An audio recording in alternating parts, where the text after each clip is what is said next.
जय श्री राम दोस्तों। तो स्वागत है हमारी एक नई वीडियो में जो कि गॉस सेडल मेथड की होने वाली है। इसमें हम एक मैट्रिक्स लेंगे, उसको सॉल्व करेंगे। बताऊंगा, अच्छे से समझाऊंगा उसको कि कैसे करेंगे उसको सॉल्व। उसका एक न्यूमेरिकल है पूरा, तो स्टेप वाइज देखेंगे उसको। और इसके पहले मैंने बहुत सारी वीडियो डाल दी। जैसे मैंने इंटरनल 2 और 3 भी डाल दिया है उसमें। एक में 5 वीडियो, एक में 4 वीडियो है। और इसमें भी हमको 2-3 सेट मिले थे, बी सी डी। तो बी सी तो हो गया है, और डी ये है तो इसको हम समझेंगे।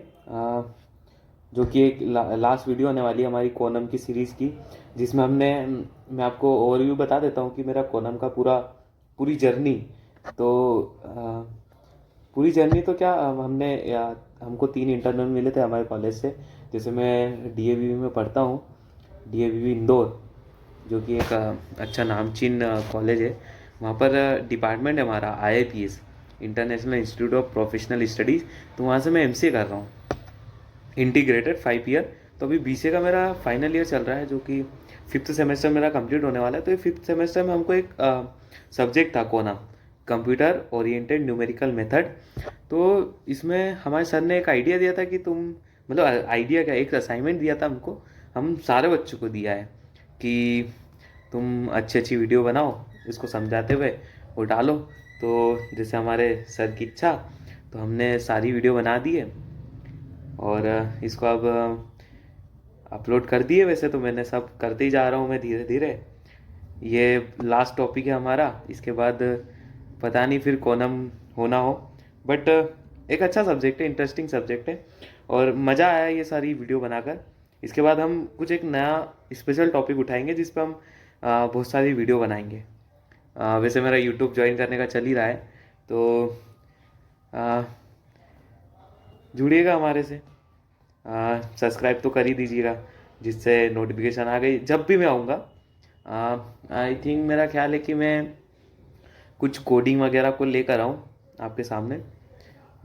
जैसे मैं आईटी फील्ड से हूँ, तो कोडिंग का थोड़ा बेस तैयार करने के लिए आपको भी थोड़ा बहुत सिखा दें हम। मेरी छत्र छाया में आपका भी कुछ भला हो जाए।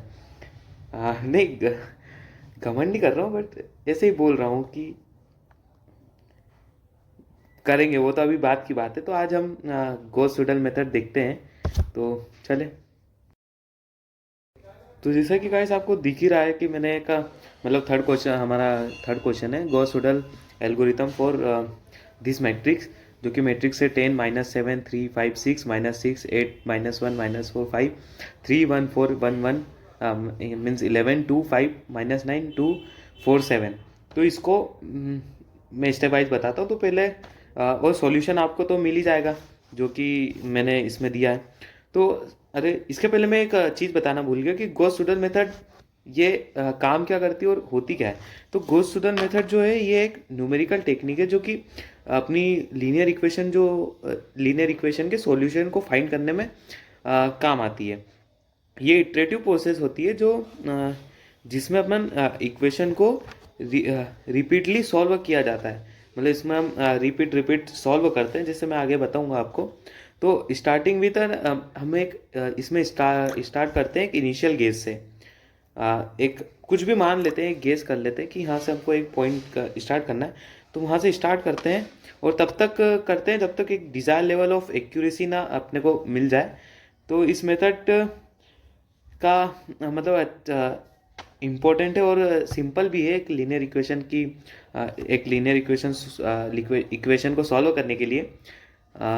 तो चलो मैं इधर क्वेश्चन पे आता हूँ पहले। और ये तो आप समझ ही गए होंगे कि होता क्या है ये।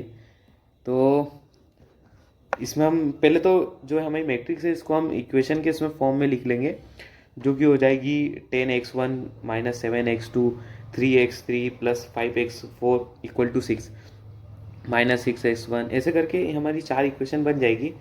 और ये 4 इक्वेशन को हम कुछ इस वे में लिखेंगे कि जैसे x1 हम जैसे फर्स्ट इक्वेशन है उसमें हमको जो भी लार्ज वैल्यू दिख रही है हमको, जैसे 10 लार्ज वैल्यू दिख रही है वो x1 है। तो x1 = 6 + 7x2 -3x3 - 5x4 upon में 10 आ जाएगा, मतलब उसके डिवाइड में 10 आ जाएगा, जिससे हमको एक x1 की एक x1 की इक्वेशन मिल जाएगी। तो उस इसी तरह हम x2 में भी करेंगे। इसमें जो भी हाईएस्ट वैल्यू दिख रही है, जैसे 8 है तो 8 x2 में आएगा, तो उसको भी हम बाहर निकाल के x2 को बाहर निकाल के इसको अपॉन में लिख लेंगे। और ऐसे हम x3 में भी करेंगे, बट x3 में x4 की वैल्यू हाईएस्ट, जैसे 11 है, ये ज़्यादा है, तो हम इसको सॉल्व करके हम x3 की वैल्यू निकालेंगे, जो कि हो जाएगी 2 minus 3x1 minus x2 minus 11x4। तो ये हुआ, और अपन में इसका 4 आ जाएगा, x3 के कोफिशिएंट में 4 है ना, तो 4 आ जाएगा। तो एक वो तो हो गया। अब x4 में भी यही करेंगे हम, इसको भी जैसे सॉल्व करके हम इसका, जैसे 7 है तो इसको 7 लिख के हम x4 की भी एक इक्वेशन बना लेंगे। हम अब जैसे मैंने आपको इसकी डेफिनेशन में बताया था कि हम एक इनिशियल गेस करते हैं और वहाँ से स्टार्ट करते हैं पॉइंट, और जब तक करते हैं तब तक हमारा डिज़ायर आंसर नहीं आ जाता है। तो इसमें जैसे फर्स्ट मैंने एक स्टेप वाइज लिखा हुआ है। तो फर्स्ट इनिशियल गेस हमने किया है कि x1 0 इक्वल टू 0 होगा, x2 0 इक्वल टू 0 होगा, x3 0 इक्वल टू 0 होगा, x4 0 इक्वल टू 0 होगा। अब हम जो धीरे धीरे, या जैसे हम एक एक इक्वेशन लेंगे ये वाली, और इसमें हम वैल्यू पुट करते जाएंगे। तो हम पहले शुरुआत करते हैं, x1 इक्वल टू 0.6 है। 0.6 एक हमने इनिशियल गेस किया है कि हम ये वाले पॉइंट से स्टार्ट करेंगे। तो पहले x2 में रखते हैं, x1 की तो हमने इसको 0.6 मान ही लिया, तो हम x2 से स्टार्ट करेंगे। तो x2 1 हो जाएगा, और इसमें हम जो ये जैसे x1 की वैल्यू है, अब x2 वाले इक्वेशन में हमको ये इसकी वैल्यू पुट करना है। तो यहाँ जो x1 आ रहा है वो हम वो जो ऊपर x1 लिखा है वो वाली वैल्यू पुट नहीं करेंगे, उसकी जगह हम जो हमने इनिशियल गेस किया 0.6 उसको पुट करेंगे। तो वो इक्वेशन कुछ ऐसी हो जाएगी कि 5 + 6 और ब्रैकेट में 0.6 जो कि हमारा x1 था उसकी अपडेटेड वैल्यू लिखेंगे, प्लस बाकी सब 0 0 आ जाएगा, और अपॉन में जो 8 था वो आ जाएगा। तो इसका फाइनल आंसर आएगा 1.075।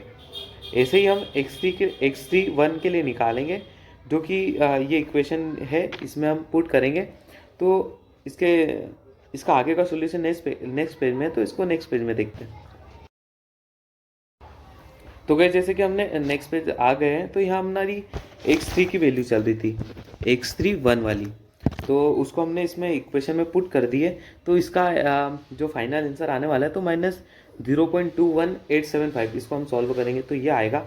अब इसी तरह हम x4 के लिए निकालेंगे, x4 के लिए निकालेंगे कि 7, और वही करेंगे हम जो आगे से करते आ रहे हैं। जैसे हम इसमें भी ये जो x2 की वैल्यू और x3 की वैल्यू वो यही लेंगे जो कि आगे ये जो ऊपर आ रही है ना, वो जैसे हम अभी x2 भी सॉल्व किया, x3 भी सॉल्व किया, अब x4 की बारी है। तो x4 में दोनों वैल्यूज आ रही है, जो कि हमारी x2 की भी थी और x3 की भी। तो जो इसको सॉल्व करने के बाद जो आ रही थी, जैसे x2 की वैल्यू आ रही थी 1.075 और x3 की आ रही है -0.21857 तो यही हम पुट करेंगे इसमें। तो इसको हम x4 1 को सॉल्व करेंगे तो इसकी 3.3093 आ जाएगी। अब इसी तरह हम आगे बढ़ेंगे, x1 2, अब x1 को अब 2 के लिए निकालेंगे वो वैल्यूज़।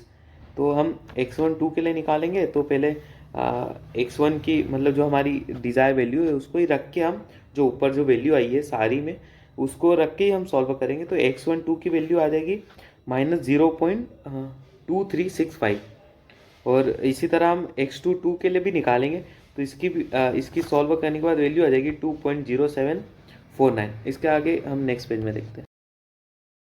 तो जैसे कि हम नेक्स्ट पेज में आ गए, तो अभी तक हमने x1 की सारी वैल्यू x1 x2 x3 ये निकाल लिया। अब x3 2 पे पहुँचे हैं, तो इसकी इक्वेशन में भी हम अपनी वैल्यू पुट्स कर देंगे। तो x3 2 हो जाएगा -8.9419। तो इसी तरह हम x4 के लिए भी 2 की वैल्यू निकाल लेंगे, और वो हो जाएगा जो इक्वेशन थी उसमें पुट करने के बाद हमारा हो जाएगा 2.2432। तो मैंने तो अभी यहीं तक सॉल्व किया। आपको और एक्यूरेसी और अच्छा प्रॉपर आंसर चाहिए तो आप इसको और आगे बढ़ा सकते हैं। तो उसी तरह आ जाएगा। जैसे मैंने यहाँ लिखा है for greater precision further iteration might be need, मतलब जैसे जो इसका अच्छा ग्रेटर प्रिसिशन मतलब अपना आंसर एकदम एक्यूरेट और अच्छा आना चाहिए, तो इसकी हम इसको आगे इटरेशन में हम फॉलो कर सकते हैं। जैसे हम आगे x1 3 निकालेंगे, x2 3 निकालेंगे, ऐसे करते हम आगे निकाल सकते हैं। तो गाइस ये वीडियो यहीं तक थी, आई होप आपको समझ में आया होगा। तो गाइस हमने कंप्लीट कर दिया हमारा कॉलम का तीनों इंटरनल कंप्लीट हो गए हमारे। और फर्स्ट इंटरनल में थोड़ा ज़्यादा था, मतलब ज़्यादा क्या, इसमें हमको 3 सेट मिले थे, तो ये भी कंप्लीट हो चुके हैं। अब हम आपसे विदा लेते हैं। तो हमारी कॉलम की तो सीरीज़ हो गई है, कॉलम की सीरीज़ हो गई है। अब हम नेक्स्ट कुछ नया सोच रहे हैं चालू करने का। तो आप कमेंट बॉक्स में भी बता देना कि मुझे क्या करना चाहिए, आपको समझ में आ रहा है या नहीं, और आगे करना चाहिए। तो प्लीज़, और लाइक सब्सक्राइब तो कर ही दीजिए आप। मिलते हैं, गुड बाय।